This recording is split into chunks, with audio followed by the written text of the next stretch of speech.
Welcome. I'm Mark Morano, publisher of CFAC's Climate Depot. We hope you enjoy Climate Hustle 2, Rise of the Climate Monarchy.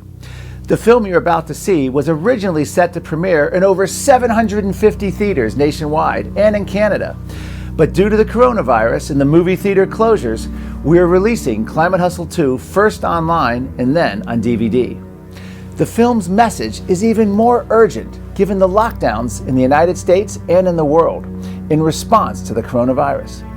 This movie will reveal how a future climate lockdown could be implemented.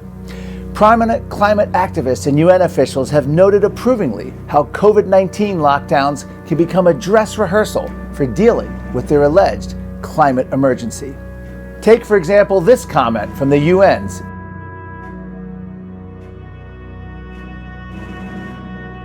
or this one by a youth activist in Teen Vogue magazine. And this one by the UK Guardian's editorial staff.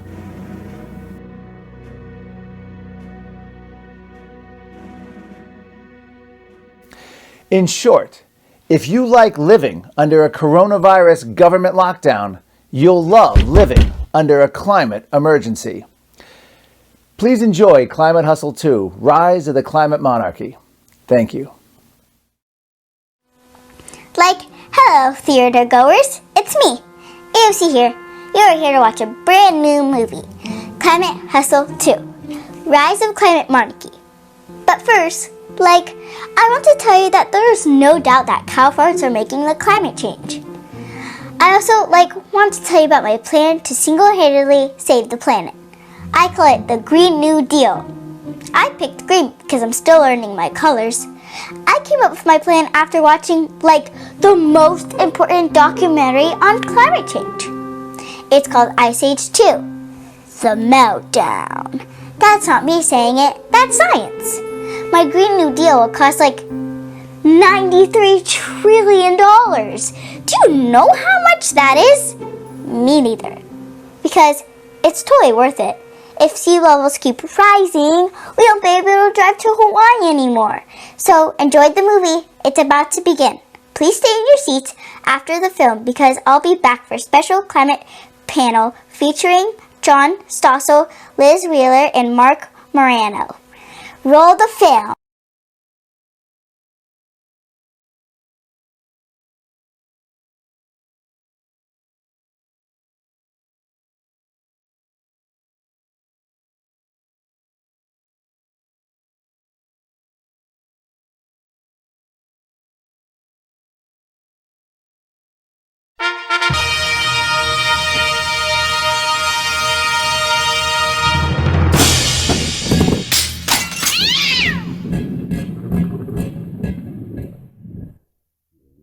Nearly every day, we hear dire predictions about climate change from the media establishment, Hollywood, and politicians. We're not going to debate climate change, the existence of it. The Earth is getting hotter, and human activity is a major cause, period. And we're the world is going to end in 12 years if we don't address climate change.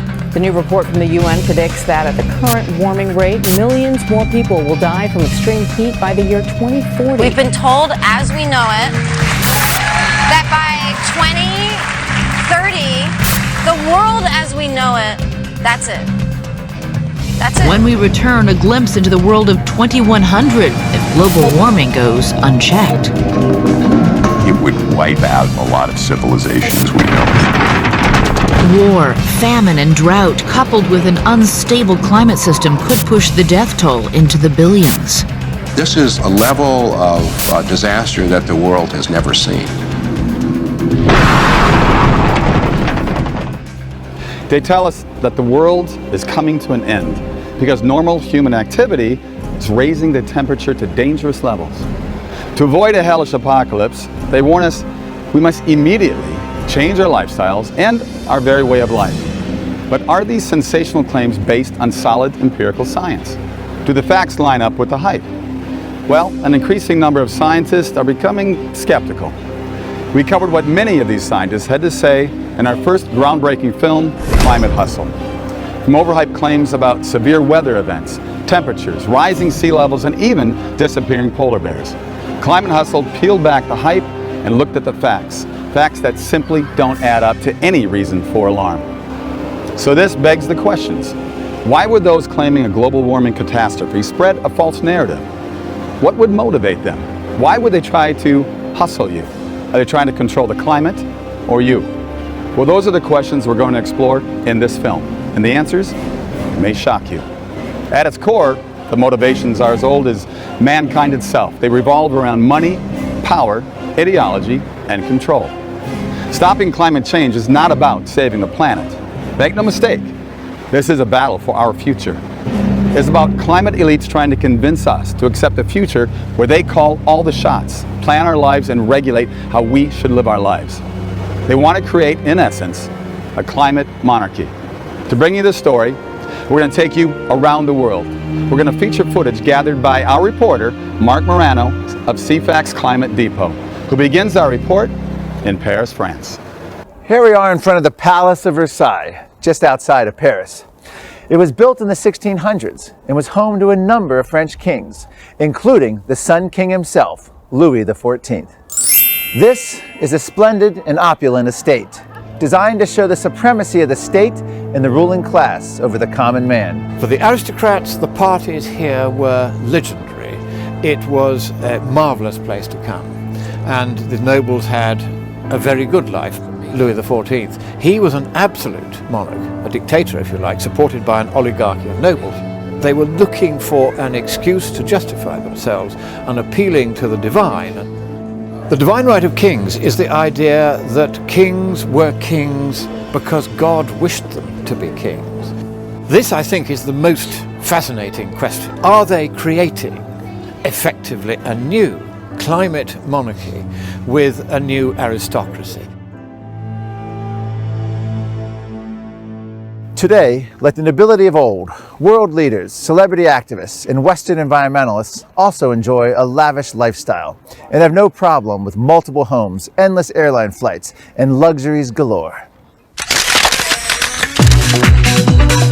But now, a young, elite, and very sexy group is joining the cry. A billionaire summer party in Sicily with celebs like Leonardo DiCaprio, Katy Perry, Bradley Cooper, and Prince Harry were all in attendance. But 114 private jets and a few mega yachts later, they all came together to discuss, wait for it, you guys want to guess? Don't read the prompter, okay, global warming. I know. Got it. Okay. Did everyone miss the memo on this thing? The only thing that I really love about this is that they're all practicing the ways of getting there that is going to keep them safe from global warming. Right. They're like, oh, I've got a private jet, guess I'm safe. What if the seas rise? Mega yacht. Without a doubt, Hollywood is a glitzy place. And without a doubt, it is also a place where celebrities line up to cheer on the global warming cause. But are they the best spokesmen to be doing so? For many, this comes off a bit hypocritical, much like when Marie Antoinette famously quipped to the starving masses of France, "Let them eat cake." Al Gore and John Kerry and the Prince of Wales, they want to return us to an age of kings in which they fly around from one climate conference to another, and the rest of us are just contained within our carbon allowance, which, if we're lucky, will enable us to take a long weekend for a fishing trip somewhere once a year.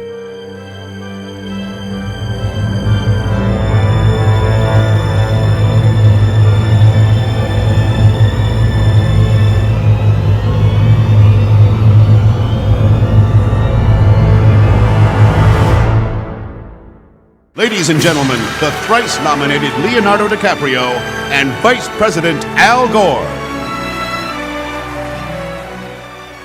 If the climate change cause could be embodied in one person, it would be Al Gore. I'm very proud to be standing next to such an inspirational leader in the fight against global warming. As the verifiable spokesman for the movement, Al Gore has campaigned for people to drastically reduce their carbon footprint. But does he practice what he preaches? You yourself have a large carbon footprint. Yeah, well, I don't have a private jet. That is a G-2B aircraft, one of the most fuel-inefficient private jets on the market today. And that is the former vice president getting off that plane. Now he tells us that the Earth is in peril. He wants us to bicycle to work. And, what the carbon emissions come from my trips on Southwest Airlines are offset. I live a carbon-free lifestyle to the maximum extent possible. Maximum extent possible. That someone doesn't seem to extend to his residents in Tennessee, as Mark Mathis of the Clear Energy Alliance explains. He put 33 280-watt solar panels on his roof and, among other improvements, installed geothermal. Guess what? 10 years later, Al Gore is an even bigger energy hog. Gore is burning up not 20, but 34 times the electricity than the national average. Gore uses so much electricity, all those solar panels provide less than 6% of his power consumption. Are they willing to live within what they're prescribing? Well, you know, they are the elites. We're the proletariat. They decide what we, but it doesn't apply to them, and we all know that. And the United Nations Messenger of Peace, Mr. Leonardo DiCaprio. Next to Al Gore, there have been few who have been more outspoken about climate change than actor Leonardo DiCaprio. If you do not believe in climate change, you do not believe in facts or in science or empirical truths, and therefore, in my humble opinion, should not be allowed to hold public office.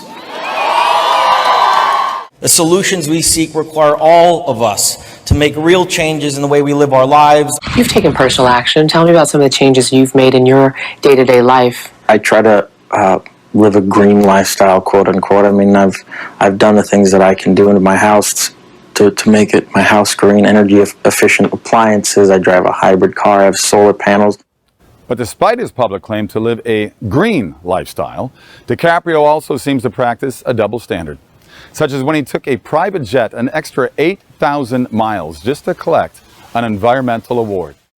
But get this, the Hollywood star's own jet set lifestyle appears to reveal a slight double standard.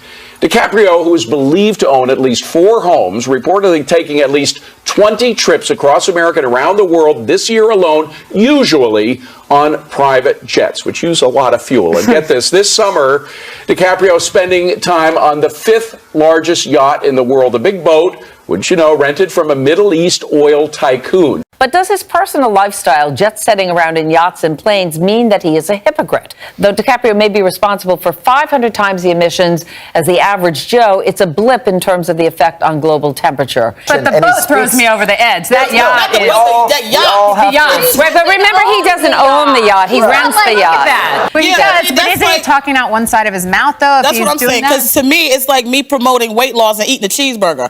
You can't do all of that. You have to practice what you preach, and people follow by example. So be an example. Well, of course, it would be unfair to point to Al Gore and Leonardo DiCaprio as the only activists who live a double standard. Climate change activist Barbra Streisand flew her dogs to London so they could watch her perform. The Sun reporting the iconic singer sent her pups, Miss Scarlet, Miss Violet, and Fanny, on a 10,000-mile round trip across the pond. These rock stars who have the Al Gore Live Earth thing, these guys with the huge amps, if they were seriously interested in the carbon footprint deal, they'd just gather around the piano and sing a song. They wouldn't have this tower of power. We are facing what is quickly becoming the greatest moral crisis of our time. Let's turn off our phones, let's roll up our sleeves, and let's kick this monster's. That Harrison Ford feels strongly about climate change seems sure. Yet, not enough to stop him from his hobby of flying helicopters and private airplanes, even long distances to get just a cheeseburger. Another cheerleader for the global warming cause is Arnold Schwarzenegger. Although outspoken on the issue, it didn't seem to stop him from taking his daily commute by private jets. But he had this suggestion for everyone else. For instance, did you know that just air drying your clothes for 6 months per person saves 700 pounds of carbon dioxide? Hollywood producer James Cameron, responsible for such mega hits as Titanic and Avatar, has also been a huge climate activist. But as this film, entitled James Cameron Hypocrite, reveals, He doesn't always walk the walk. You know, what are we asking people to do? What are the changes they can make in their daily life?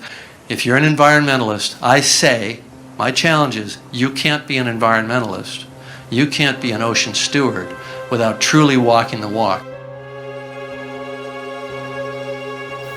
Even the Sierra Club thinks that sometimes you just have to fly to save the world. Did you guys take into effect any green energy in your travel to get to Paris? Sometimes you got to fly. You know? I don't fly for fun. I don't fly for vacations. I don't take ski weekends. But when I come to a place like Paris to save the world, you bite the bullet and fly. Sorry.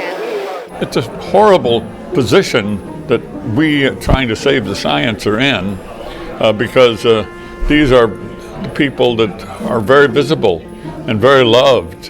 When in fact they are the worst spokespeople, because when you look at their private plane travel, when you look at the vacations they take, when you look at their yachts, when you look at their absolute mansions that are 20, 30,000 feet, and the carbon footprint that they're responsible for, it's a joke. To make us think that they're not living a double standard, some Hollywood celebrities even visit parts of the developing world and glorify the poverty lifestyles they find there.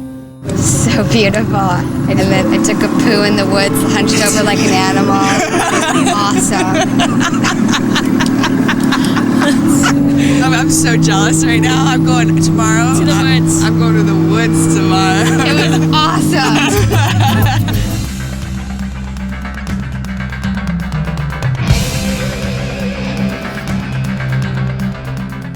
Typically, when people think something bad is about to happen, they take action. Now think about Noah building an ark when told the destruction of the world by flood was imminent. But climate activists don't seem particularly alarmed about global warming, at least enough to walk the walk and change their personal lifestyles.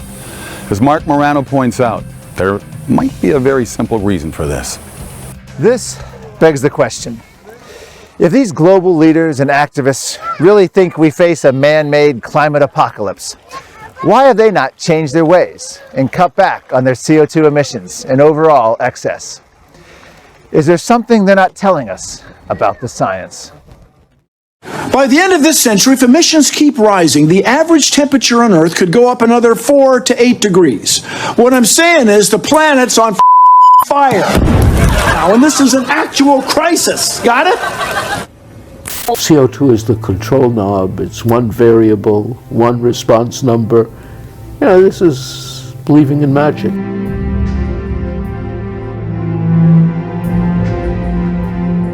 Carbon dioxide is the main building block of all life. You don't find strong empiric support for the idea that atmospheric concentrations of CO2 are the primary drivers of atmospheric temperature and global climate. And there are so many other variables that are much more likely to have been responsible for that. There is nothing to be afraid of, and that's all they're doing is instilling fear. I've been surprised at what people are calling science today. In fact, the whole climate crisis, as they call it, is not only fake news, it's fake science. There is no climate crisis. To access the science supporting global warming, the UN relies on a so-called scientific body called the Intergovernmental Panel on Climate Change, or IPCC. Growing numbers of scientists, however, question its methods. The IPCC process, I would describe it as, it looks to me like when a magician does a card trick.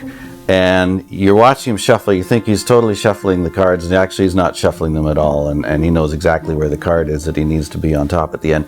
The IPCC review process is like that. It looks like a really big formal review process with hundreds of people poring over the data. It's nothing like that. You take 400 economists and put them in a room and give them exactly the same data, and you'll get 400 different answers as to what's going to happen in the economic future. And I mean, I find that refreshing because it tells me that these guys don't have an agenda. But if you take 400 climatologists and put them in the same room and give them some data about a system which they understand very imperfectly, you're going to get a lot of agreement. And that disturbs me. I think that that's arguing with an agenda. In the MANS program, NASA continually brought in outside independent experts to review what we were doing and try to find holes in what we were doing. I can't see that that's ever been done in the climate science, within government or without government. Even if the UN's IPCC process is suspect, what about its claims of impending planetary collapse?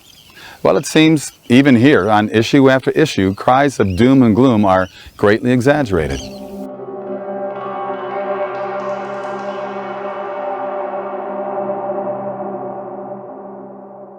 Scientists are warning that 2019 could be the hottest year on record.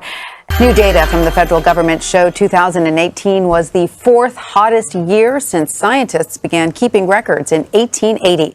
Last year was the hottest year ever recorded.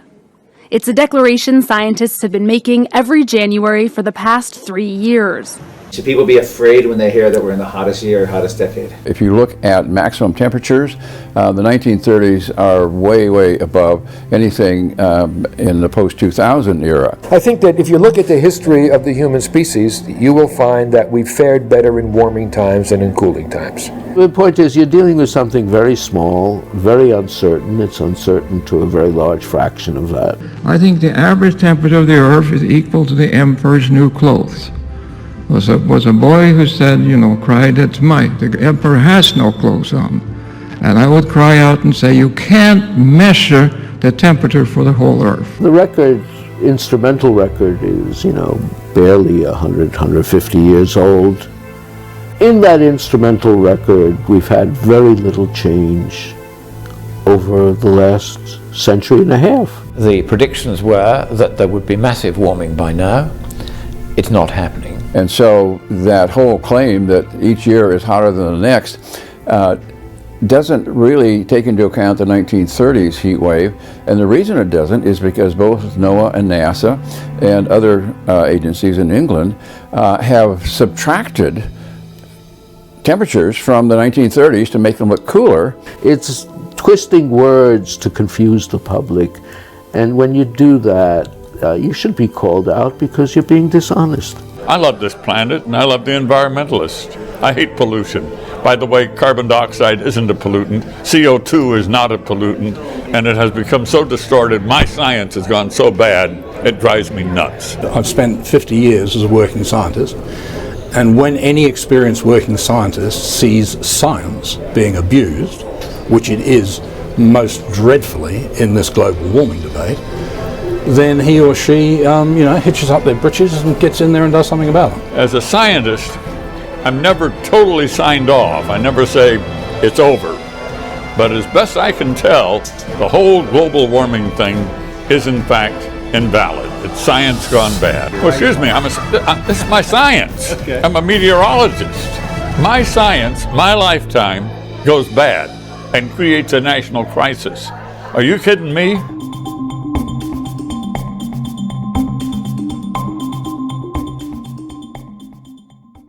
This is the biggest storm ever. This is the biggest hurricane we've ever seen hit this country.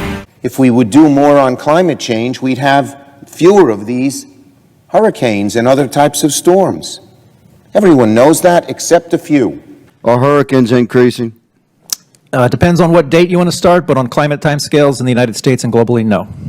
Are tornadoes increasing? There's a lot of uncertainty about tornadoes, but there's no evidence to suggest that they've been increasing. Are floods increasing? As the IPCC concluded, there's not really good data worldwide to know if they're going up or down. Are droughts increasing? Globally and in the United States, according to the EPA and according to the IPCC, the answer is no. We're starting to talk about conditions that will literally force us to relocate the major coastal cities of the world, to relocate the better part of 1 billion people. If you match CO2 and tornado counts, they are down. If you plot CO2 versus hurricane strikes, as you increase CO2, hurricane strikes go down. Does that mean more CO2 means less hurricanes? No, because correlation is not necessarily causation. But all these claims about more hurricanes, more intense hurricanes, they're false. What about the extreme weather? The weather now is not extreme.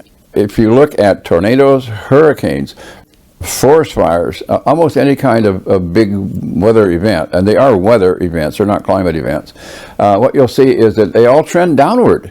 We don't have more extreme events now, we have actually fewer. The drought in California, the floods in Texas, Hurricane Sandy, it doesn't make any difference what it is. Whatever happens on planet Earth, they blame it on global warming.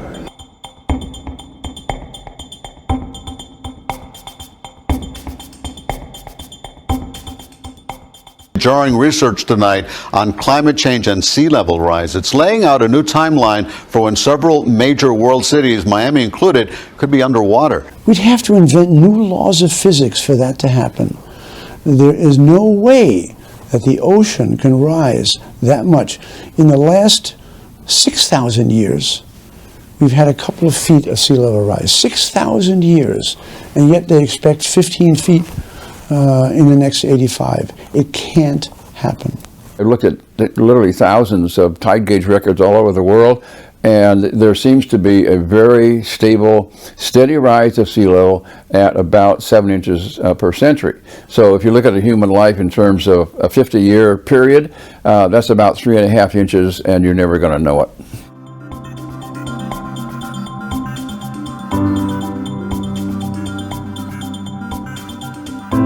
They call it Arctic amplification. It's hard to tell on a day like this, but the Arctic is warming sooner, faster, and more than anywhere else. It's clear that we're going to lose all the ice. They keep saying that Arctic sea ice will disappear. You can find code that will disappear by 2016. It didn't happen. You find code that it will disappear by 2014. It didn't happen. It has passed, right? And then 2012, again, it didn't disappear, and then they keep changing the date. It will be devastating for creatures like the penguin and the polar bear, whose habitat is literally melting away beneath their feet. The bears, in fact, have not declined as predicted. Their numbers had risen to 28,500. So the numbers keep going up. I mean, Al Gore's film made a big deal about these cartoon polar bears not being able to catch seals and drowning because there wasn't enough ice, but they've made it through other periods when the Arctic Ocean was ice-free, and they probably went on land and ate gophers and turned brown. In 2017, a viral video of a starving polar bear reached hundreds of millions around the world. The message was simple: global warming is driving polar bears to extinction. The only way to stop that is to give the left total control over the global economy. Climate elites tell us the scientific debate is over and that we're headed for an environmental catastrophe. As we've seen, many prominent scientists point to the data which refutes this claim. Yet Hollywood celebrities, politicians, and the media demand we listen to them, even if they themselves will not make the same sacrifices. What the climate royalty is in effect telling us is, be good subjects, shut up, don't ask questions, follow orders. Of course, this sort of blind obedience is not just practiced by tyrannical monarchies. It is also eerily reminiscent of George Orwell's famous book, 1984.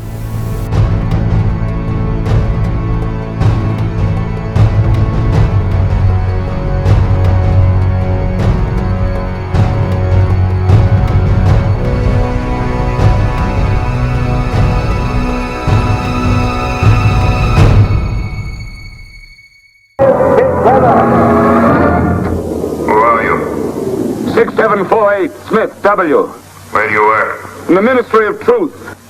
What do you do, Smith? I revise history.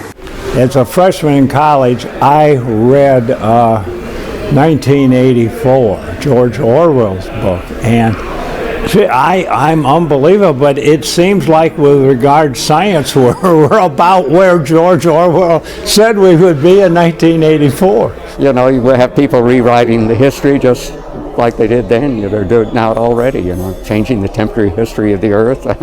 Rewriting history? Some think that's what Google did to remove a prominent climate scientist from the Greenpeace website. Google under fire for trying to erase a climate change skeptic from Greenpeace's history. President Trump had tweeted his support for that skeptic, is Patrick Moore. Now, all right, here's the tweet. Patrick Moore, co-founder of Greenpeace, the whole climate crisis is not only fake news, it's fake science. I mean, here's the situation. Patrick Moore went on Fox News, made these comments, President Trump tweeted it, and then within a day, Google erases Patrick Moore's role as the co-founder of Greenpeace. Patrick Moore was listed by Greenpeace's own website for years. Yeah. Greenpeace International as a co-founder of the group, is one of the founding members.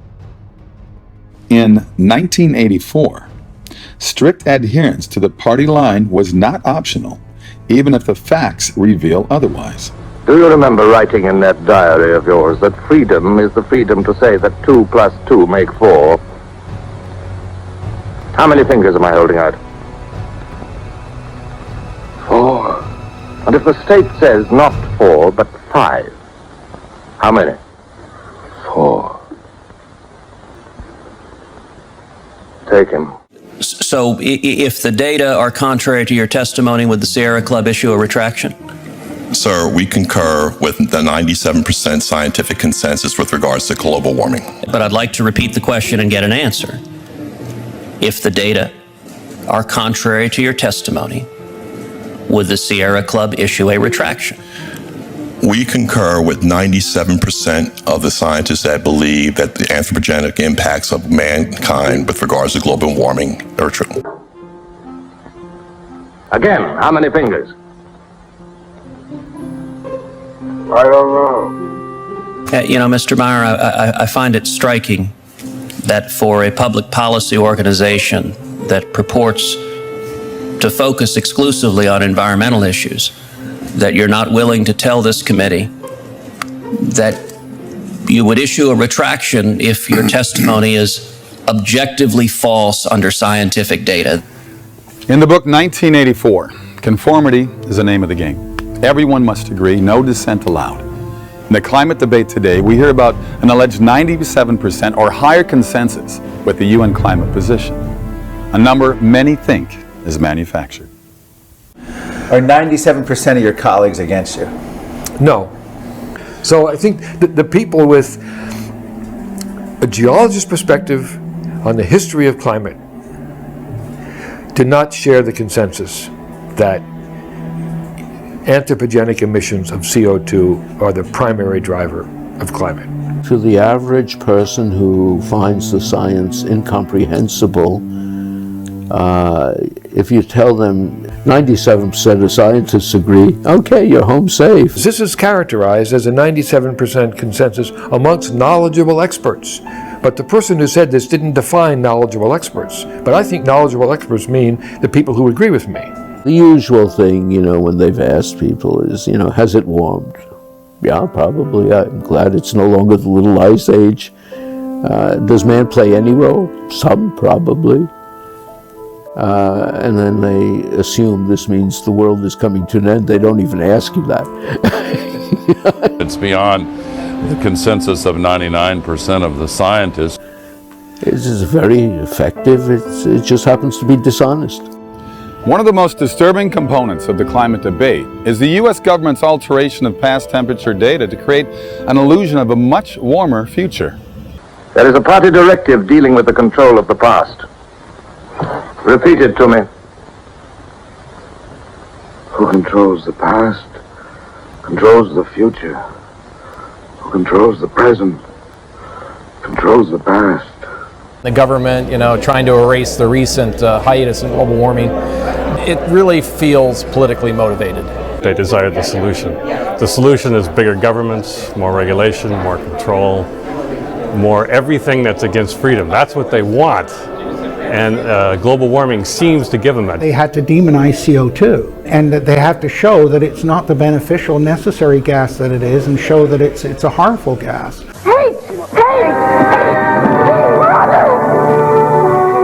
In the book 1984, going against Big Brother brought serious consequences. If the government couldn't make you conform and stick to the narrative, they'd make your life miserable. But is there really any similarity with today's climate debate? Are scientists really being intimidated and threatened?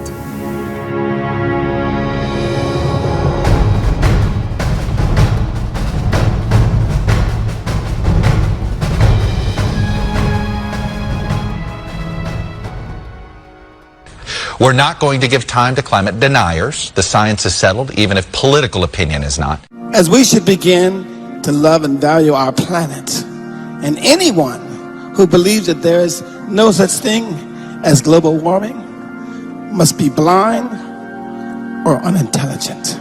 Brother and sister scientists very rarely intimidate you, but they are extremely skilled at sending you to Coventry. So effectively, you no longer become part of the conversation, and you are excluded from the conversation. It is deadly to your career to be a young dissenter. You are obsolete, Mr. Wordsworth. A lie! No man is obsolete! You have no function, Mr. Wordsworth. You're an anachronism, like a ghost from another time. I am nothing more than a reminder to you that you cannot destroy truth by burning pages. We all get hate mail and death threats and all these kind of nonsense from the true believers. The question for most people is, why bother being skeptical? It's easier to go with the flow. This isn't just bad science, this is the death of science. In Canada, climate skepticism has become an increasingly risky proposition. One respected scientist from the University of Winnipeg has been faced with multiple lawsuits for challenging the so-called climate consensus. But the bigger problem for anybody is the vulnerability of your family and the damages to your family. In Canada, when they deliver the lawsuit, the summons, it's delivered by the sheriff at 4 o'clock on a Friday afternoon because you have 48 hours to respond, and so they can eliminate the weekend for you. It makes it very difficult. It got to the point where there was a knock on the door late one Friday, and my wife started crying because she thought, here comes another lawsuit. Science has been hurt greatly by this because government has come in and dictated science. Until you push back against government, you have absolutely no idea how nasty it can get and how threatening it can get. But one person who has faced extreme smears is Dr. Willie Soon. The mainstream media waged relentless attacks on his character. Greenpeace provided all the documents that they have received from my workplace. Greenpeace supplied that to New York Times, front page of New York Times, that this thing came out, putting me in an extreme bad light by saying that I'm basically a very corrupted scientist who have been trying to hide my fundings. I must admit that I broke down a little bit. I broke down for a very simple reason, because they are not only coming after me, they are coming after a range of my colleagues who have collaborated with me on many areas, impugning their reputation, which is something that I felt I cannot bear the burden.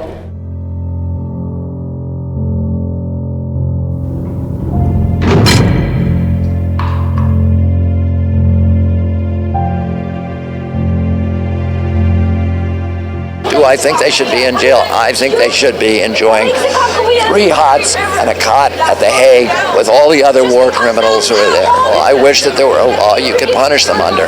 What's your thought on jailing skeptics as war criminals? Well, we'll see what happens. So I can see where people are very concerned about this and are pursuing criminal investigation. I believe what's going on now is criminal, our activity, because it's a crime against future generations. And there ought to be a legal position of intergenerational crime. And I think there's criminal negligence. Some politicians even want to shut down the EPA's ability to regulate carbon. I would like to strap their mouth to an exhaust pipe of a truck, turn on the engine, and let's see how long it would take them to tap out. They dare not argue with us on the science. They know we're right on that by now. They attack our personal reputation. If they could persuade people by argument, why would they need to send them to jail?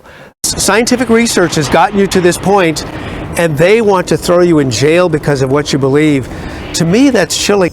That there's a chilling effect on scientists who are in extreme doubt about climate change, I think is good. They're keeping us from getting to work. They're holding us back. Is this talk about jailing climate skeptics simply idle chatter by a few extremists?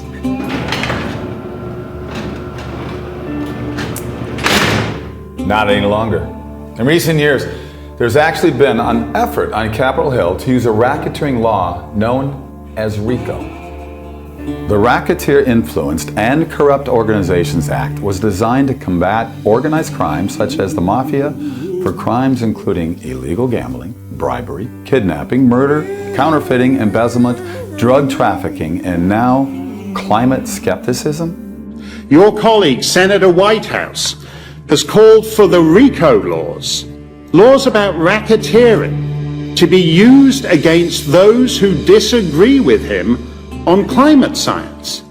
I want to make sure that the courts have their say in all of this where it's appropriate.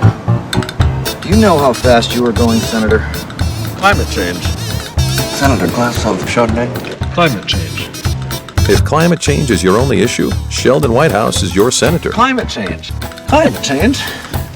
Sheldon is kind of a doofus. And you have, like the senators, I mean, we have people saying, well, we should be prosecuted under the RICO Act for science designed to confuse the public on carbon pollution. RICO was meant to, as I read it, to reduce racketeering. And what was a racket originally? It was protection, that if you pay someone a certain amount of money, you will be protected. Yes, if RICO law apply, I think it should apply to them rather than us. I mean, in that sense.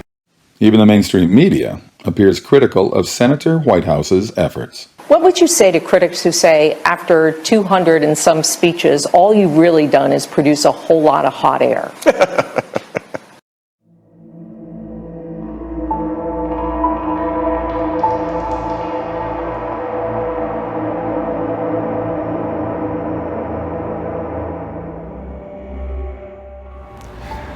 Demanding conformity, intimidating dissenters, jailing skeptics. These are clearly strong-arm tactics reminiscent of Orwell's 1984. We do not destroy the heretic, we convert him. We capture his inner mind. We reshape him. We burn all evil out of him. But missing is the reason why. Why is there a need to pursue such measures? Well, for some, that motivation is deep-seated. We could call it a commitment to climate change orthodoxy that mimics a religion. What does it mean to awaken ecological spirituality? The world's religions are beginning to develop an ecological theology to help solve the global environmental crisis. The world is witnessing the emergence of a new religious consciousness that considers the natural world sacred. I needed something outside of myself to believe it. And I found in nature a kind of God. The head of the UN Climate Science Panel declared, "For me, the protection of planet Earth is more than a mission. It is my religion." Dr. Michael Crichton lays out the concept of a new green gospel. In environmental thinking, there is a view that there used to be a sort of Eden, and then people came and ruined that Eden, and that we are therefore sort of original sinners because we're destroying this planet. And what we can do, however, is get salvation through sustainability. And if you're a good person, you will seek salvation, and if you're a bad person, you'll drive SUVs. These environmentalists, the rabid environmentalists especially, I mean, they use terms like man as a cancer on the planet. They see man as some sort of foreign invasion, when the reality is we're part of nature.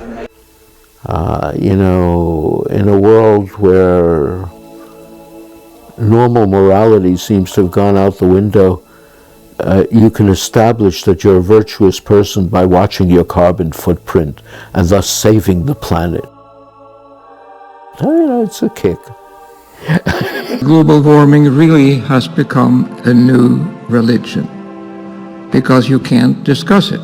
It's a faith that I think is characteristic of the modern age, in which we feel good about feeling bad. In ancient monarchies, there was no separation of church and state. The religion of the crown was typically the religion of the country. Of course, for any religion to thrive, it needs new adherents. This is no different with the church of global warming. A church that is aggressively seeking a whole new generation of followers, including your children.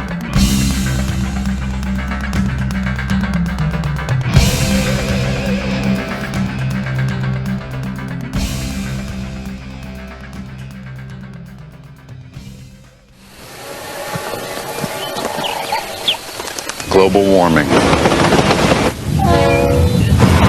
Some say irreversible consequences are 30 years away. 30 years? That won't affect me. Here's little Layla. Take a look. I really want the polar bears to have food to eat so they won't be hurt, and I don't know how to fix it, and I really want to. Layla, cry. The only way they can keep this storyline alive, given that the facts are now entirely and implacably and inexorably and increasingly against them, is to insist that only the party line be taught in schools. I don't see any reason to teach kids about this other than to, unless you're trying to, brainwash them in some way, get them when they're young kind of thing. The climate change education issue, the reason this is so important is because of the influence of the environmental movement and because of their power. What's happening is you are getting one-sided science. We want our textbooks to reflect the facts. And at this point, climate change and its causes are proven scientific facts. So it makes perfect sense that we would make sure that only the facts are provided to our students. I'm an AP environmental science teacher, so I teach high school environmental science. And yes, we like to tell our students that the majority of science, all of them in fact, do agree. I wanted to have it smart scientists, 10 out of 10 smart scientists agree. What is happening with the environmental movement is they're putting children ahead of their parents. You know more than your parents. Your parents are stupid. Your grandparents and your parents have ruined the earth. So it's actually teaching children to be against their parents as well as our political system. If burning fossil fuels was so bad that it threatened our very existence, how could we just continue like before? To me, that did not add up. It was too unreal. So when I was 11, I became ill. I fell into depression. I stopped talking, and I stopped eating.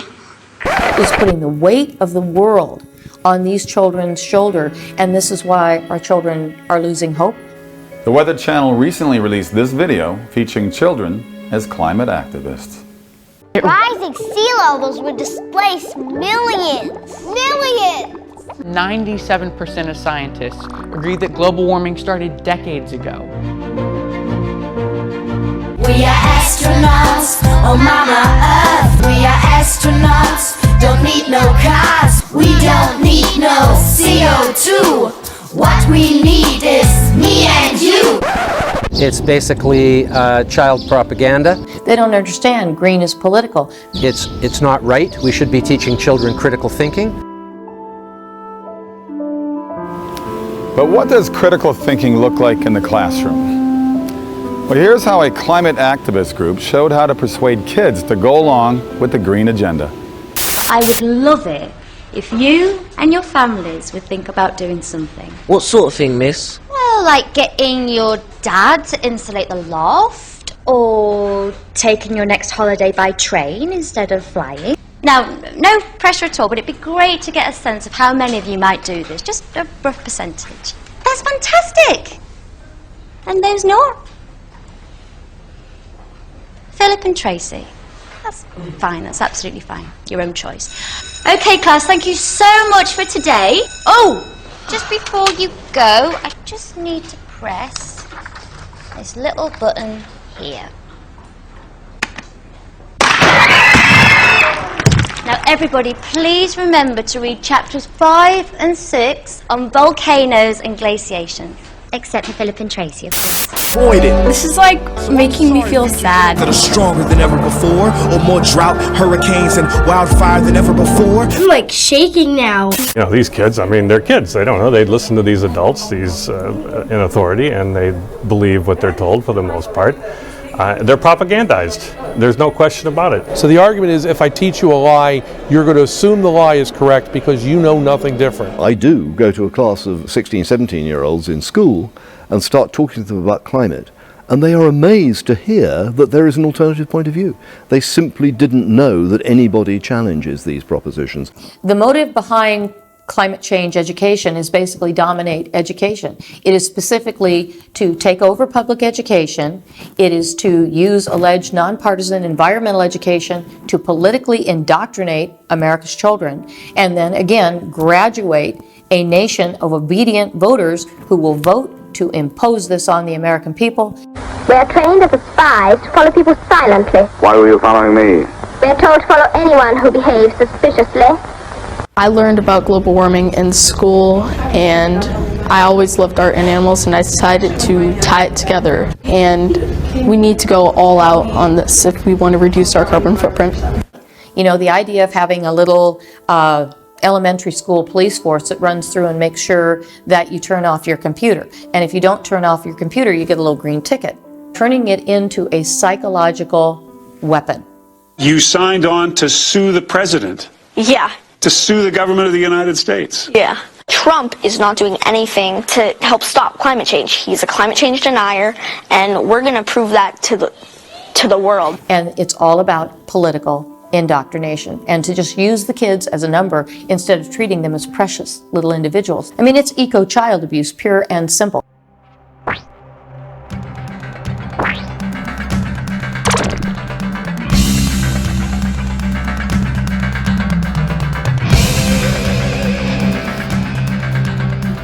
Climate monarchs know that if you can get them early, you can get them to embrace ideas that may seem a bit out there.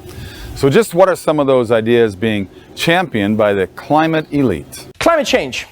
Sometimes it feels so hopeless, all you want to do is get drunk and forget about it. Well, sadly, that won't be an option because of climate change. USA Today reports on a study that says global warming could threaten the world's beer supply. Barley is a key ingredient in beer. That means average beer prices, get this, could double. Oh man, they're trying so hard to get people to care about climate change, right? No, because if you tell Americans in 10 years the Marshall Islands will be underwater, no one cares. But tell them Corona will cost more, now they're marching in the streets, come on! Right now we have UN scientists predicting a study out saying there'll be more rapes due to global warming, there'll be more barroom brawls, more vehicle thefts, and more airline turbulence. And maybe the Mets will win the World Series. To heighten public concern about global warming, activists are constantly drumming up new alarms. Some border on the ridiculous, like climate change will lead to an increase in fistfights, car thefts, and even attacks by space aliens. But when people are concerned, they are often more willing to accept quick fixes and very bad ideas. Here's just a few.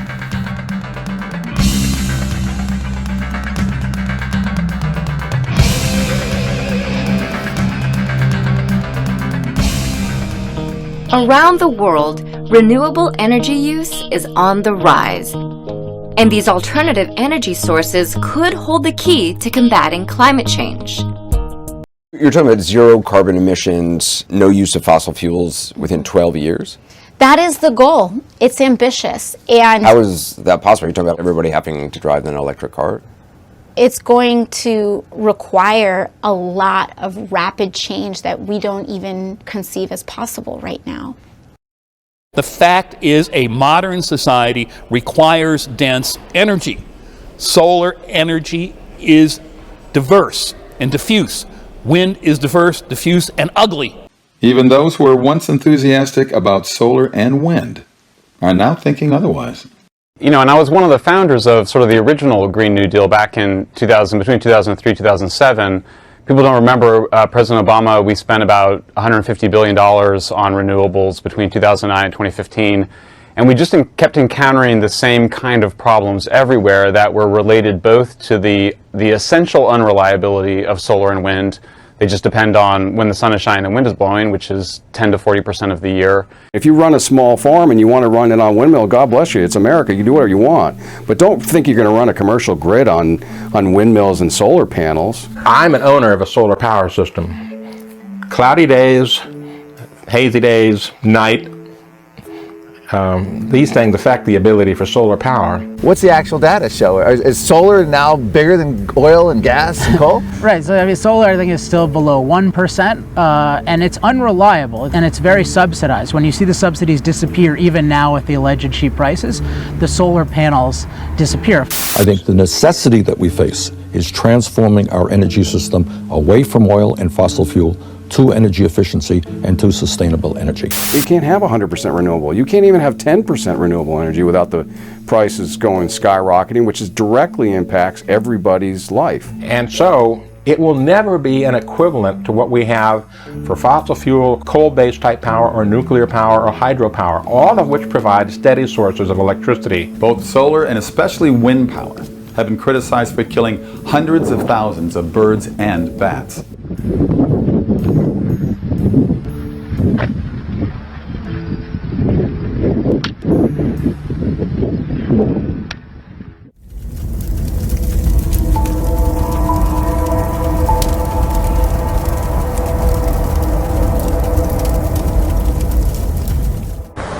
It is now 22:30 hours. Power must be conserved for our victory effort. All lights will be extinguished. Good night, comrades. Tomorrow your work for the party must be better than today. Remember, even in your sleep, Big Brother is watching you. And monuments around the world going dark Saturday night to mark the 4th annual Earth Hour. New York City's Empire State Building, Rome's Colosseum, and the Eiffel Tower. In Paris, among the sites switching off their lights to call attention to climate change. Would a reliance on wind and solar energy mean that we have to cut back on our use of electricity? Well, in Europe we see signs of this already, where some officials have warned that the days of electricity when you want it might be over. And prominent climate officials have proposed government monitoring of everyone's individual energy use. You'd called for a CO2 budget for every man, woman, and child on the planet from Berlin to Beijing. How would that work, and what does that actually mean? You could do that. I think it would be enough if you have national quota. And I think in the end you would have to say each person has the same right to pollute the atmosphere. The odd thing about climate rationing, or carbon dioxide rationing, is that what it essentially says is that to survive as a planet, what we really need to do is not use any energy. And what that's going to take us back is to a condition where people do not have the basic necessities of life: food, clothing, shelter, and security. Here's a very good example.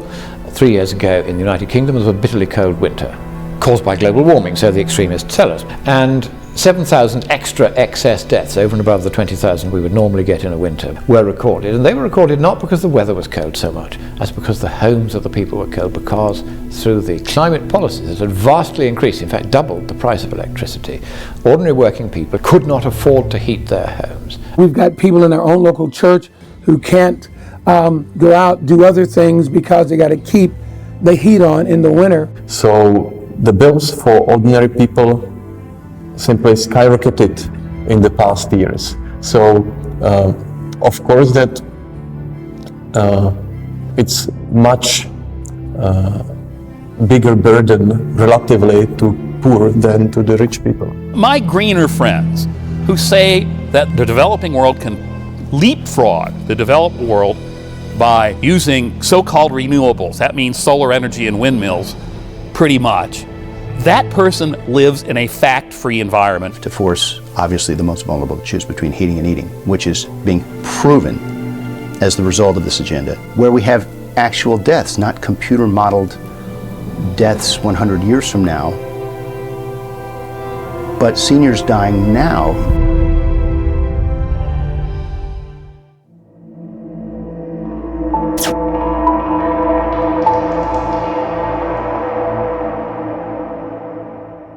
To avoid the 2-degree framing of dangerous climate change, economic growth needs to be exchanged, at least temporarily, for a period of planned austerity in wealthy nations. The only way to stop runaway climate change is to terminate industrial civilization. The evidence is clear on that front, and it's in the refereed journal literature. I mean, there's not much point in asking any more questions, really, is there? A UN emissions limiting treaty would most likely mean that the developed nations would head towards the underdeveloped world. We would bring everybody down to the lowest common denominator instead of building everybody up in terms of having a better life. Outside the climate summit in Bonn, Germany Monday, former UN climate chief Christiana Figueres laughed off the very words she spoke in 2012 when she said that a centralized transformation is taking place as countries battle climate change. They are just misusing the nature and environment and climate for their agenda. Their agenda is really, really different. No one should be confused. The people who are running this don't care about CO2. That is merely the pretext for shutting down the hated capitalist West. They want to introduce socialist totalitarianism on a global scale, and the one thing that still stands in the way is the Western love of freedom and the prosperity that the capitalist system brings. They have to tear that down.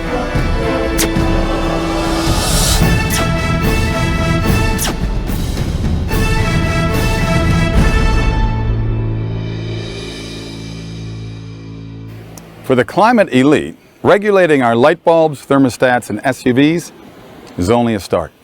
Now some want to regulate the number of people on the Earth. The planet has 11 years to prevent catastrophic climate change. 11 years. That fact prompted Blythe Pepino to launch Birth Strike. It's a group of people who will not have children because of climate change. So should we have policies that penalize people for having extra kids in the developed world? So I do think that we should at least consider it. Well, at least consider it is like do it. Says the U.S. and others should do away with tax credits for new parents and actually impose penalties, like a carbon tax on kids. Let's say we make an artificial intelligence and we give it the job of saving the environment and saving the climate. And it comes up with the final answer, which is there's no way to save the environment without getting all these humans off the planet, because we're the problem. Indeed, I mean, of course, don't expect logic from those who are pushing these various agendas. The anti-humanity agenda, which is a very strong thing on the left now, where they wish to reduce the population of the Earth. I mean, some of them have said they want to reduce it by 6/7 because they think that man is a blight on the planet. The pressure of unwanted population is the first root of the basis of climate change. I mean, this is anti-human. This is anti the well-being of people. And making fertility management ubiquitously available so women can choose how many children and the spacing of children is crucial to the future shape of human civilization. Africa is projected to have more people than China or India by mid-century. The racism is an inherent problem. The Africans are lesser creatures to these people, otherwise they wouldn't be saying such monstrously stupid things.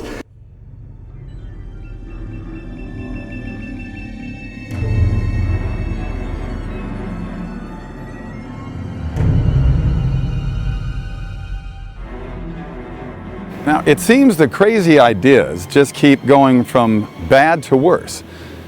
Not content with just shrinking the number of humans on Earth, some want to actually shrink humans themselves. The cause of all the catastrophes we are seeing today is overpopulation. We are proud to unveil the only practical remedy to humanity's gravest problem. Are you ready, Doctor? Yes, I'm ready.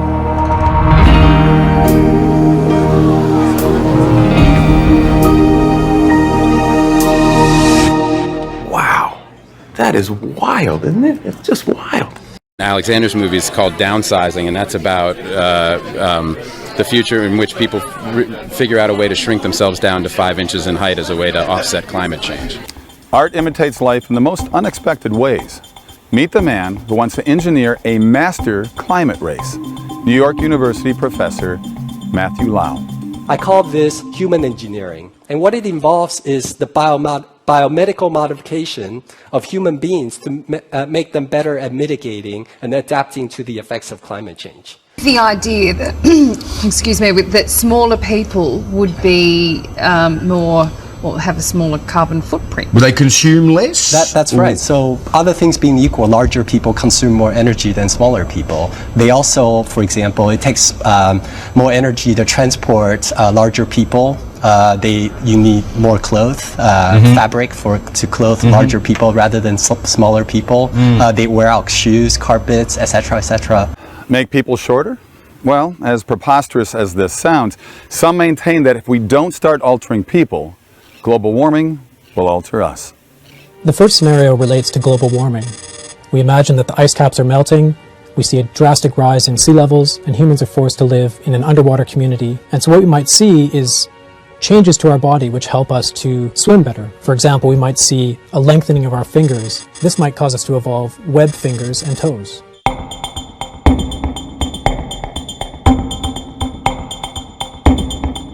At this point, you may think these ideas are a bit hard to swallow.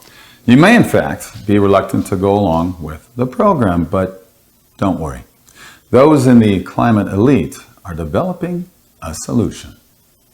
We might consider using pharmacological means to increase our altruistic and empathetic tendencies. Many environmental problems are collective action problems, in which individuals do not cooperate for the common good. I mean, this is pure lunacy to say these people are going to be in a back room with test tubes and everything. They're going to be manufacturing a docile humanity that's going to behave in the way they're told and only emit so much CO2.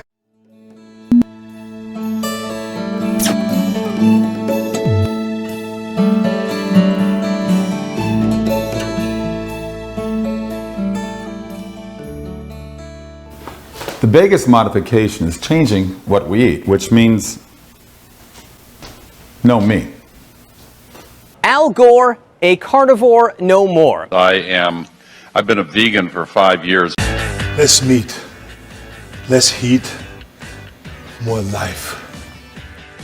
The number one thing that you can do is to just stop eating or cut down on your consumption of meat and dairy. No meat? But what if you like eating meat? Well, again, the climate monarchs can help you. To engineer a pill or a drug that would make humans intolerant to meat, that a vegetarian population would be more effective. And we can create some sort of meat patch where we wear it, when we go out to dinner. Then this could help people who want to give up eating meat. Yeah. This kind of stuff is pure science fiction. It has nothing to do with any kind of real science. So, since we shouldn't eat meat, what should we eat? Hi, my name's Jenny Josephs and I eat bugs. Insects are way better for the environment than traditional livestock farming. Actress Nicole Kidman agrees. I'm Nicole Kidman, and I am going to eat a 4-course meal of bugs. They're still alive. 2 billion people in the world eat bugs, and I'm one of them. Like nothing you've ever tasted. Like a hairy nut.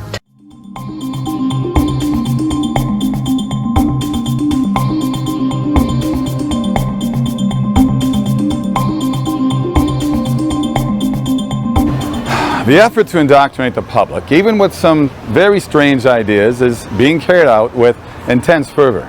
And as we've seen, the global warming cause is for many, it's like a religion. But are there other things, perhaps a bit more worldly, like money, also motivating those in the climate monarchy? I mean, the global annual climate change industry is a $1.5 trillion industry. A cloud hangs over the solar industry following the collapse of Solyndra, the first renewable energy company to receive a loan guarantee. It failed despite getting a $500 million guarantee and the support of the president. Millions of dollars in government waste sparking complaints the National Science Foundation is out of touch and out of control. The latest outrage involves a massive contract to study climate change. I think the National Science Foundation last year used your taxpayer money to fund a climate change musical. The agreement recognizes the scientific view that increase in global temperature should not exceed 2 degrees Celsius. Do you think that's a waste of your money? What about climate science? I'll take that as a yes, by the way. If you look at where the money is going today, the money in enormous quantities, primarily from governments in subsidies for renewable energy, we've created a vast industry in renewable energy and other activities around the whole climate change issue, which is wasting money, misallocating resources on a gargantuan scale. It is absolutely true that the money available for global warming statements and research is driving academia right now, and people line up to get it. If you deviate from that, then things don't go your way. Certain things don't get approved, money doesn't come your way, papers don't get published, that kind of thing. At MIT, in my department, the only group that gets significant industry funding is Ron Prin's global change program which is supportive of alarm. So we had a monopoly in science. Everyone was saying, let's find out the risk. No one was paid to say, let's find out if there's no risk. No one was paid to say, is it really the sun driving climate change? When President Eisenhower left office, he issued a warning, and everybody's familiar with the military-industrial complex warning. Ladies and gentlemen, the President of the United States. A government contract becomes virtually a substitute for intellectual curiosity. The prospect of domination of the nation's scholars by federal employment, project allocations, and the power of money is ever present and is gravely to be regarded. But there was also a warning that he made associated with science. We must also be alert to the equal and opposite danger that public policy could itself become the captive of a scientific, technological elite. I was looking at 20 years worth of funding from 1989 to 2009. The ratio is about 3,500 to 1 in terms of money going toward climate research. Of course, despite receiving funds at a level of 3,500 to 1, climate monarchs like Al Gore accuse those that oppose them as being motivated by money. The illusion of a debate has been purchased with millions of dollars a year spent by a few of the largest and least responsible polluters who want to fool and confuse the American people. But like the hypocrisy we've seen before, Al Gore could not refuse a $500 million payday from the fossil fuel industry when he sold his TV network to the oil-rich Al Jazeera. I want to ask you about Al Jazeera and the sale of Current TV, because it's controversial. People don't understand how you, as a prophet on climate change, could take what's reported to be $100 million from a network that is basically owned by Qatar, by a country that is an oil producer. It would be like taking the money from ExxonMobil, if ExxonMobil owned Al Jazeera. Well, I think it's important to focus on Al Jazeera itself. I completely understand the criticism. They have a funding base that's huge, and if they happen to be wrong, or maybe not so right, their funding starts to change. A lot of universities, when they're considering a young faculty member for tenure, asking, how good is this guy at bringing in money? Well, here you've provided a huge source of it. It's going to be very attractive. Maintaining that funding, maintaining those shiny buildings at universities and those big departments and all of that stuff, those conferences in Bali and all those sorts of things they go to, that's really pretty important to them. It's their livelihood. Most of the scientists who are saying it's a crisis are on perpetual government grants. Academia is no different from anywhere else. We wimp out when we are under pressure. We do. The whole idea that you could blame these polar bear decline on global warming probably saved the careers of a lot of polar bear specialists. And so it's in their best interest to make sure that this concept stays in the public limelight. But this is going to linger on for a long. There's too much money on this for this not to linger on. So if you wonder how these things come about, it isn't because of catastrophic man-made global warming. Catastrophic man-made global warming is a vehicle. The issue isn't the issue. Global warming is not an end in itself. It's a means to an end, and that means to an end is the redistribution of wealth.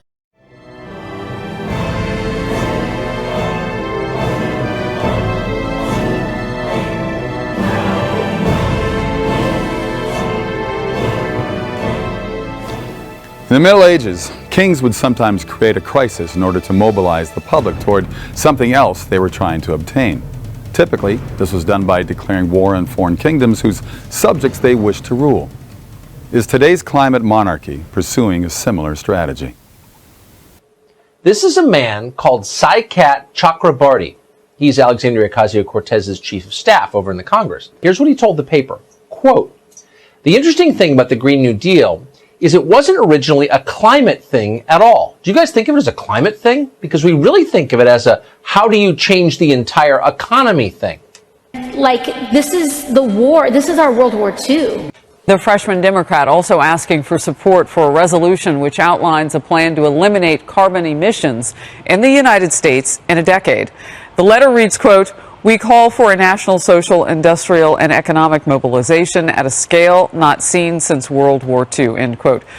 Any issue that implicates a very large portion of the economy, multi-trillion dollars, will be attractive to people who believe in state control. And it's inevitable that we can use the transition to 100% renewable energy as the vehicle to truly deliver and establish economic, social, and racial justice in the United States of America. Of course, her Green New Deal plan has its critics. Okay, it sounds like you don't think her plan is a good one. What's your major problem? You're the one. With it? Well, it's a silly plan. That's why I suggested she was a pompous little twit. Twit meaning silly in the British lexicon, and pompous meaning arrogant. And she really rubbed me the wrong way when she said she's the boss. So until you do it, I'm the boss. Because she can make up a proposal that's completely ridiculous and no one else did. Of course, whipping the populace up to achieve a political end is not unique to tyrannical monarchies. Dictatorships and totalitarians have also employed this method. Václav Klaus, the former president of the Czech Republic, lived under Soviet domination of his country, and he sees many parallels to the modern environmental movement. What are the similarities between the old communist type of central planning and environmentalism? In both cases, they want to dictate the economy. People leading the charge with the environmental movement, climate change, global warming, they're progressives politically. What is a progressive? A progressive is someone who thinks that Marx had a few good ideas at the end of the day. In August 1968, and I was at that moment hopeful young academician in the Czechoslovak Academy of Sciences, in its Institute of Economics.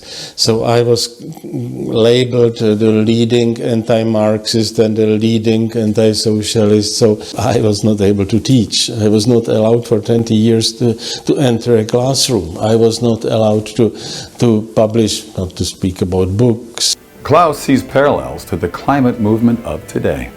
I am afraid that there are new isms which are more and more dangerous in the last era, and I put on the first place definitely one ism called environmentalism or global warming alarmism. You're not endorsing dismantling physically a violation of the law or any kind of eco-terrorism, are you?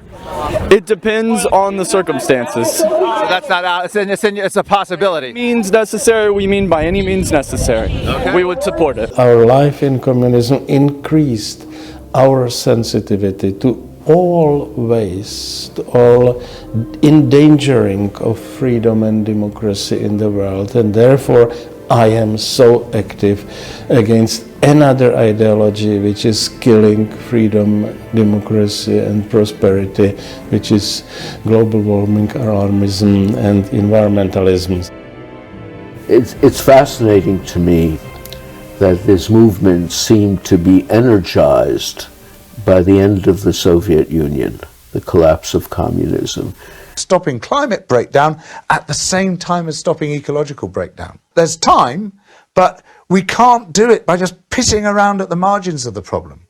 We've got to go straight to the heart of capitalism and overthrow it. The green agenda and the environmentalist agenda and the fighting climate agenda is trying to basically stop the existence of the free market system, which we were fighting for and we were dreaming about in the communist era for decades.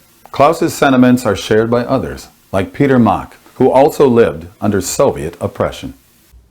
That's very sad for countries like mine, that we got rid of regulation of Soviet style, and now new regulations are coming from the West, unfortunately.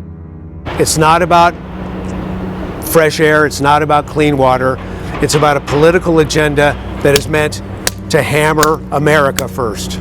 Morris Strong made that very clear. He said many times before he died in 2015, he said all along through his rampage through the UN, he said he has two aims. One is to install an unelected global socialist government and governance, and the other one was to deindustrialize Western civilization. It would give them more money and more power if the United Nations were able to get the climate treaty through. They tried in Copenhagen, they wanted a global government, they used the word government in the draft. Now they're more coy, more careful, they're calling it a governing body. The one thing the United Nations would be happy to have is a source of income independent of any of the governments that subscribe to it. The executive secretary of the UN climate body recently said their goal is to intentionally transform the economic development model for the first time in human history. Outrage growing over the co-chair of a UN climate change panel saying this, and this is a quote, "One must say clearly that we redistribute the world's wealth by climate policy." They're setting up a $100 billion a year fund into which various Western nations will be required to pay in reparation for climate debts. A global carbon dioxide tax just fits the bill perfectly. And any money that it raises tends to stay in the UN or the Swiss bank accounts of its senior executives rather than going to the people who need it most. They're taxing the rich nations, but they're not helping the poor. In fact, they're hurting them. And so what they do is they promise the developing world, in return for their votes, that they will extract large amounts of money from countries such as the United States, which is the chief target of the UN in all this. What do you make of that? In other words, the UN is giving out hundreds of billions and probably eventually trillions of dollars to developing world governments in order for them to basically swallow hard and not develop their countries. That's if it gets to those people. Yes. I think a lot of it will be kept in the UN, a lot of it will be diverted. The UN has no accountability whatsoever. Those people basically appoint themselves through the connections they know and they make, and they're not accountable to anyone. There is no democracy by definition. It can't be there. We're going to go to this collectivist system. That's their model and that's their goal, and everything stems from it. So their agenda, shake down corporations, use governments to distribute money to the ends of the earth, and at the same time have ever-increasing laws and regulations to keep the people under their thumb.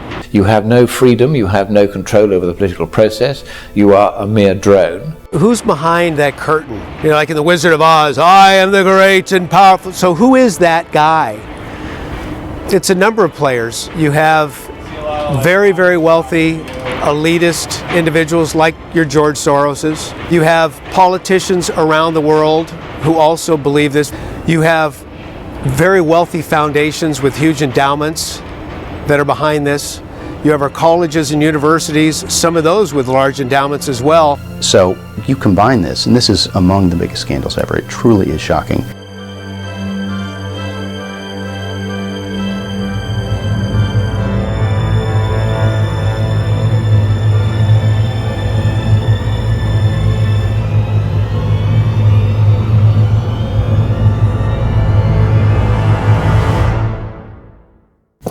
With vast amounts of money, a religious zeal, and a new generation of adherents, it seems the climate monarchy is on the rise.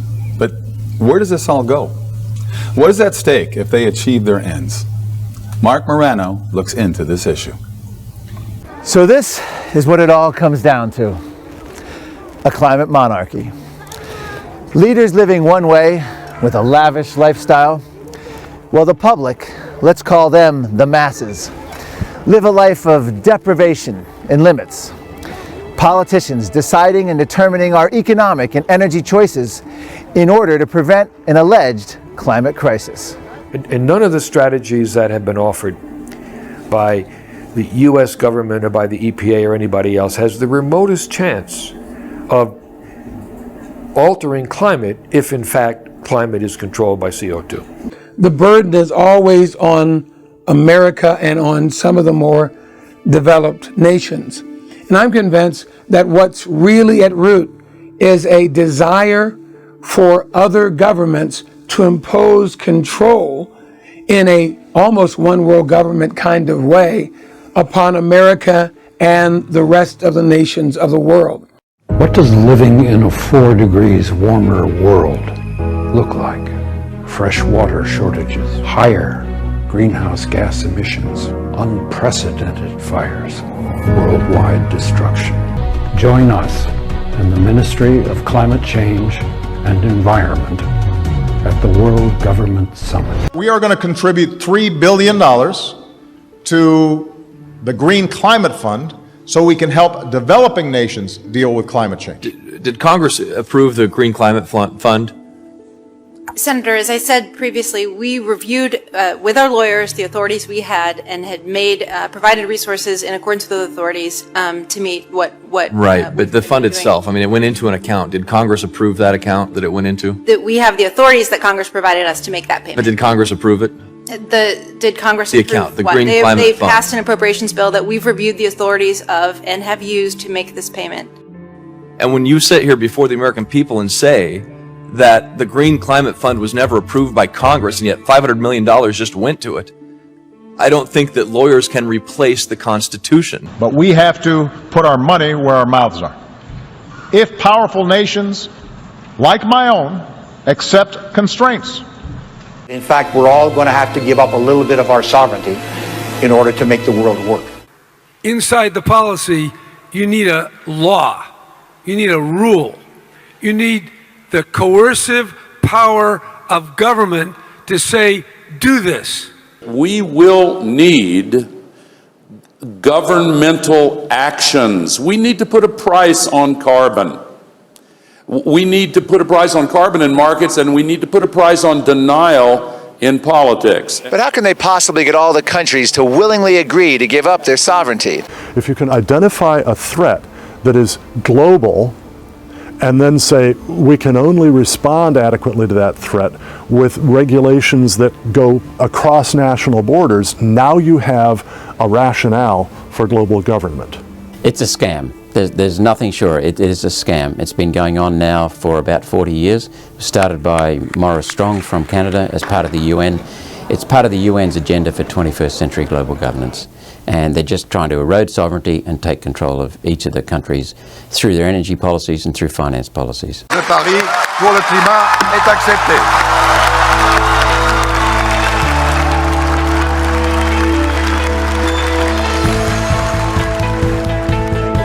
We're going to cancel the Paris Climate Agreement. Many Trump supporters, including those in his cabinet, applaud these proposals as a way to prioritize domestic interests. It's a bad deal for America. It was an America's second, third, or fourth kind of approach. Of course, not everything goes according to plan for the climate monarchy. The election of Donald Trump and his withdrawal from the Paris Accord hit them like a ton of bricks. President Trump isolated the United States with his reckless and indefensible decision. A lot at stake, potentially, for the planet. How dare you? But the president's actions were supported by many. The Paris Accord was somewhere between a farce and a fraud. You don't even have to mention greenhouse gases in your commitment if you don't want to. You send in any piece of paper you want, we're going to staple them all together, and we're going to call that the Paris Accord. Everyone sent in a piece of paper, and they stapled it together and held it up and said, this is amazing. If everyone does what they promise, and remember the track record ain't all that good, but if everyone does all they promised and do it all the way through the century, we'll reduce temperatures by the end of the century by 0.3 degrees Fahrenheit. You won't be able to measure it in 100 years, and yet the costs will be somewhere between $1 trillion and $2 trillion a year. The one country that showed up in Paris with a very costly, ambitious target was the United States. So President Obama took all the zero commitments from everybody else, but threw in a really expensive one for us.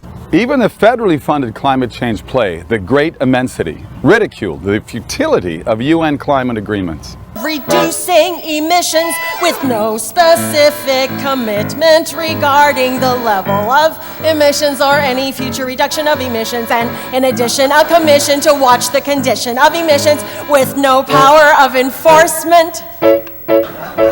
And that all nations would begin to start to try to cut emissions as soon as possible.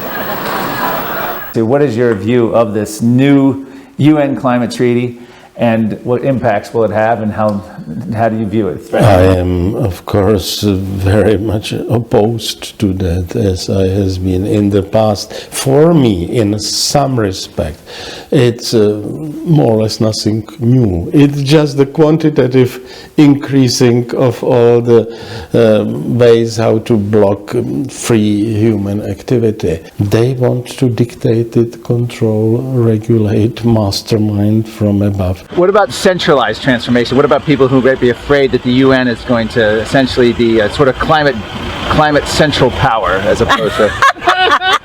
That's your response? Now, that is real humor. I think that the biggest threat is that this decision making is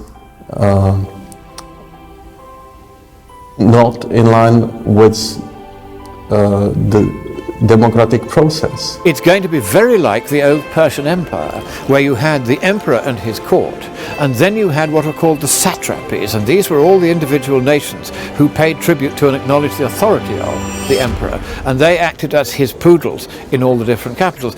The whole global warming agenda is based on control. Control of science, control of energy, control of policy. So what it ends up meaning is that a core group call the shots and the rest just follow through like sheep. What they will do is they've already begun doing it. They've established 1,000 new bureaucracies which are the sinews of this new global government, and these bureaucracies will act with the savagery and arrogance and ability to preempt on the resources of the people, to order them about, eventually to put them on trial, that monarchs of old used to do. And they will have far greater powers than any monarch, because the absolute control over people that a modern bureaucracy has through modern methods of record keeping and communication is terrifying. And that's what they're trying to impose on us. This is the way to the end of freedom. This is the way to the brave new world of the future. The brave new world of dictatorship and totalitarianism.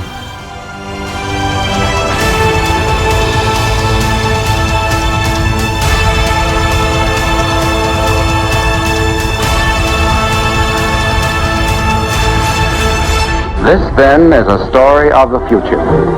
It could be the story of our children if we fail to preserve their heritage of freedom.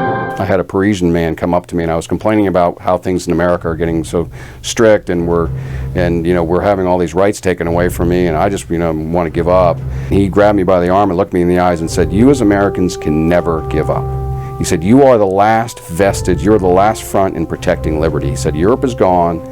You have it ingrained in you and your personality, and you must fight this to the very end, because these same people will take over the world just like they've tried before." I believe our country is unique, and one of the reasons it's unique, there's been freedom. People can think of new things and go this way, and we've got to preserve that heritage, and we can't have a big brother telling us what to do. I was the only one who at UN summits spoke radically against the nonsense of global warming doctrine, Thank you for your attention. I must say that there was an applause always.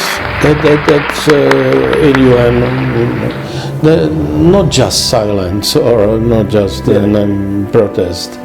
Several of them come to me and say, "You are absolutely right. This is very close to my way of looking at it." And I always ask them, "Why don't you say that?" No. In my country, it's not possible. Well, my hope for the future is that we are in a period, and I think we are, of great awakening. That people are starting to say, "You know what? All those things I didn't think add up didn't add up." My hope is by dealing with the reality of political indoctrination in our school and taking the political indoctrination piece out, returning our schools to teaching basic quality classic education. We can suspend these programs. It's ridiculous to think we cannot. Like Edmund Burke said, that evil triumphs when good men stand idly by. Of course, my hope would be that this insanity stops, that research can get back on the tracks, that the people entering the field are people who are genuinely interested in how climate works, rather than on how to blame climate on industry or its evil ways. But if I had it all to do over again, I'd do it exactly the same way. I was asked that by a young student the other day, would you do it again? And I think, yes, it's the nature of me. I definitely will continue my research regardless. People have got to stand up for what they believe in. At the end of time, I have to explain both to be honest to myself and to my God that I have interpreted what I have seen to the best of my ability in the most appropriate way possible. And that's the only thing I can do. The fight to maintain our freedom from those who want to use global warming to centrally plan our lives is an ongoing challenge. But no great battle has been won by sitting on the sidelines. We have the gift of freedom. Don't let it slip away. Don't let them establish a climate monarchy.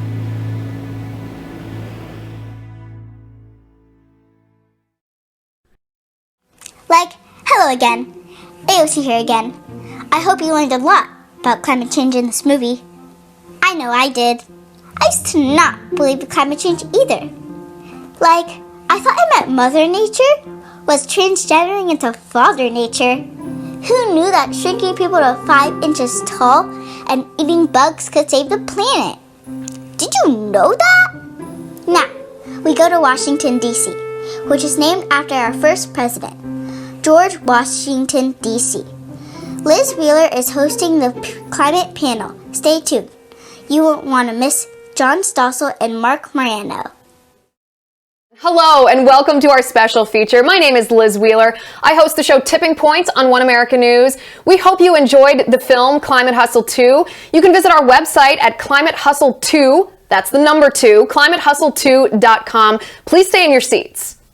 And I'm Mark Morano of CFAC's Climate Depot and author of the Politically Incorrect Guide to Climate Change. Coming up, we have John Stossel. We have a feature with a UN Intergovernmental Panel on Climate Change expert reviewer, and we have more from Mini AOC. Our first movie, Climate Hustle, was in over 400 theaters. Climate Hustle 2 made well over 700 theaters. But as you can imagine, its message has not always been well received in some quarters. Bill Nye, the science guy, came out and warned people not to see the movie. And ABC's Jimmy Kimmel had these unkind words about Climate Hustle. I want to talk about Sarah Palin. You remember her, the former governor of Alaska, the big hair? Anyway, Sarah Palin has been making the rounds lately promoting an anti-climate change documentary, a movie called Climate Hustle. The gist is that climate change is a hoax and we shouldn't worry about it. It was shown in around 400 theaters tonight, and Sarah Palin is supporting it. I have a theory. I think maybe Sarah Palin wants global warming. It's cold in Alaska. It would be welcome up there.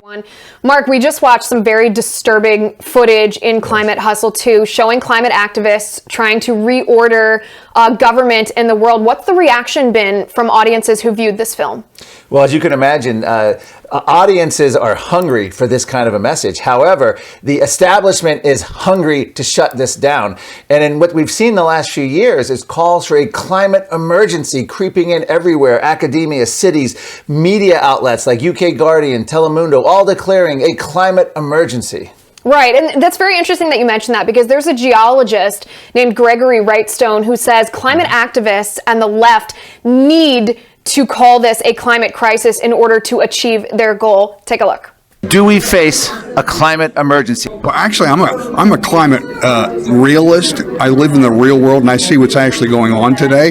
Well, we're being told, we're being warned of climate apocalypse events in the future, 50 or 80 years in the future based on failed climate models. If we look at what's actually going on today, we find that the Earth is thriving, prospering, and greening, and humanity's benefiting from the modest rise in temperature and the increase in CO2. And that's a good thing. To decide, why do you think they're calling it an emergency then? Well, they're going to need this climate of fear. They need to raise alarm and fear in order to enact these otherwise economically crippling and onerous regulations, rules, loss of freedom that are associated with the Green New Deal and the Paris Climate Accord. They need a frightened population to accept these otherwise onerous regulations. In your book, Tipping Points, How to Topple the Left's House of Cards, you delve into the climate issue, and you also gave a recent speech, Top 10 Reasons Not to Believe the Climate Criers. But I think my favorite is your recent segment on One America News, where you delve a little deeper into the climate issue. So here's my point tonight. If you want to convince me to give all my money to the United Nations and give away all my liberty to Bernie Sanders and sit here quietly while AOC and her squad impose socialism on the United States and call it the Green New Deal, I'm going to need you to answer a few questions first. Number one, why should I believe your doomsday prophecies about climate change now when your predictions about the climate for the past 50 years have not come true? I was told polar bears would be extinct by now. The polar ice caps would disappear, that we would die from an ice age by the year 2000, that we'd all resort to cannibalism due to food shortages in the West, that England would be swallowed up by the sea, the Netherlands would be uninhabitable, that children would never know what snow is. And none of those predictions came true. It did not happen. Why should I believe you now? You shouldn't believe them now. Very well said, Liz. Mark, how did we get to the point where this implausible climate crisis is now dictating national and international political policy? Well, the UN Paris Agreement, the Green New Deal, all are now relying on what they're calling the climate emergency, using extreme scenarios from the UN. And the thing is, if you go back to the 1960s, all the previous environmental scares had the same solutions they're proposing today. Wealth redistribution, central planning, sovereignty limiting treaties. It doesn't matter what scare it was. Global warming is merely the latest environmental scare to require the same solutions. And they don't want to have any time to debate it. They just want to have immediate action. There's no time. So I traveled to New York City to interview John Stossel of Stossel TV, the legendary newsman. And I asked Stossel how the news media became so complicit in the climate scare. In all the stories you've done on consumer scares, other environmental scares, other just media scares, there's no history of any media just shutting down one side and refusing to allow it on? I haven't seen it. This is new. So why do you think the climate issue is different? Does CNN not allow them on? Why do they just essentially ban climate deniers and not legitimize them by airtime? The media's changed. I mean, CNN and the Times now are just hard left young people with an agenda, and that didn't exist before. But they're big, and a lot of people believe it. And look, my own daughter looks at me and says, "You're helping those people, and I don't know that I want to have children because the world may be gone, and you're helping those people like you." How important is it does social media play a role in this? It's important. I mean, social media is it right now. All the ABC and Fox stuff I did is irrelevant now compared to people getting their news feeds. And the algorithm is so powerful. If it sees that you're interested in this, like I'm getting constant feeds now. CNN says we're all going to die from climate. It gives you a little more of what they think you will stay an inch longer for. And that gives confirmation bias. So if you think the world's going to end, you get more information that says the world's going to end, and you get alarmed. Hello again. We hope you enjoyed the movie and the climate panel. I just got this electric car. It's eco-friendly, and everyone has to buy one under my deal. My Green New Deal is the best idea for America since the Manhattan Project was used to build New York City. Did you know that? The film warned a lot about socialism. But socialism is so amazing. Socialism is actually short for social media. Did you know that? I use social media, so I'm a socialist. And 3 of the most successful countries in the world are socialists too. Venezuela, Facebook, and Twitter. Thanks for watching.